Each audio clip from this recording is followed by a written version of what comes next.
In front of me is REALME GT 60, and today I would like to show you how you can switch on and use keyboard Clipboard. All you need to do is open your keyboard and click on the Clipboard icon at the top of it. Then to activate it, use this switcher at the top right corner, and to go back to your standard keyboard, on this arrow at the top left one. Now to finally use Clipboard, copy or cut any text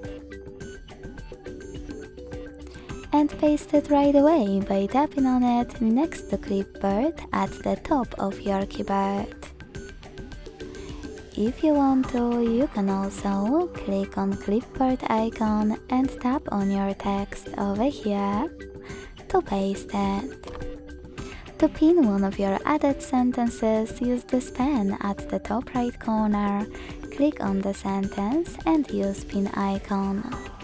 You can unpin it the same way.